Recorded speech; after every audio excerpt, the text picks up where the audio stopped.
Canada's inflation rate has seen a significant decline and is now sitting at 2.8%. This is down from over 8% exactly a year ago. Now, how does this impact real estate? Well, I'm glad you asked. Hi, my name is Sid Sur from Sur Real Estate, helping clients with buying, selling, leasing, investing, as well as absolute first access to pre-construction condos. If this is your first time on this channel, please go ahead and hit that subscribe button for all things real estate. So the inflation numbers for June have come out and inflation is now at 2.8%, which is its lowest it's been in over 2 years since March of 2021. Now, the reason for this major decline is because of a few contributing volatile factors like food, gasoline, and believe it or not, some telecommunications services and prices. Gasoline prices saw a 21% decline last month from a year ago. Now, on the flip side, food and mortgage costs are actually the highest contributing factors to inflation. I'm sure we're all experiencing this when we go to the grocery stores. The prices of regular everyday grocery items have been skyrocketing and they're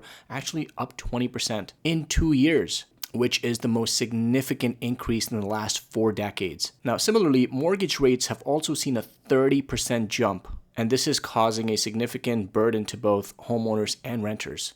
If you live in the city of Toronto, then you have, I'm sure, seen headlines of rents skyrocketing over the last 2 years. And this is mainly due to the fact that interest rates have been rising, so a lot of would-be buyers, potential buyers, are on the sidelines and choosing to rent instead, which is increasing the prices of rentals going up.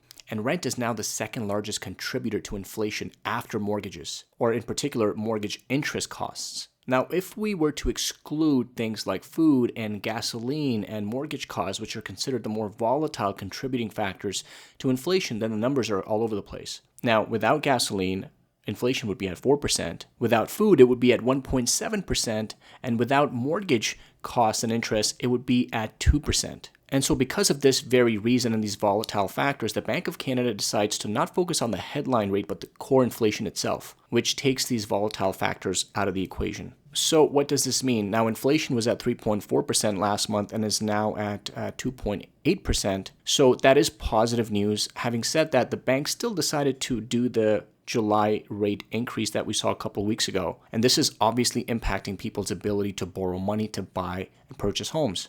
3-year and 5-year fixed rates are sitting at north of 6%, variable rates at 7.25%. You add to that the stress test that borrowers have to go through.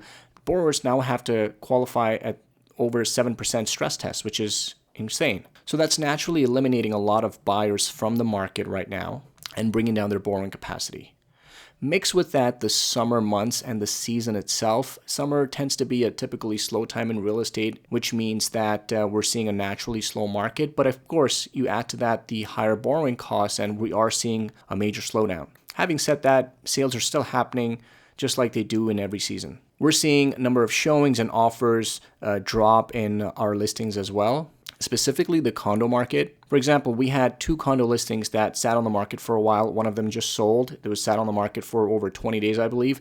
And one of them still on the market because there's a flood of inventory right now in condo buildings. Condos aren't being absorbed the way they were a few months ago. And because of the oversupply and, of course, people's ability to borrow money, we are seeing condos sit on the market for a little bit longer right now. If you are somebody that's deciding to sell your condo, I would highly advise to price your condo right because that will play a major factor in people not only seeing the property, but also putting in offers. Low-rise homes, depending on the neighborhood, are still relatively low in supply, so they are seeing a lot of activity, but also are sitting on the market for slightly longer than they were a few months ago. Okay, now let's move on to my predictions for the future. Now, most real estate agents don't like to give predictions. I can understand why they don't want to be wrong or be called out or look silly to their clients, but I've decided to give my predictions on this channel moving forward because why the heck not?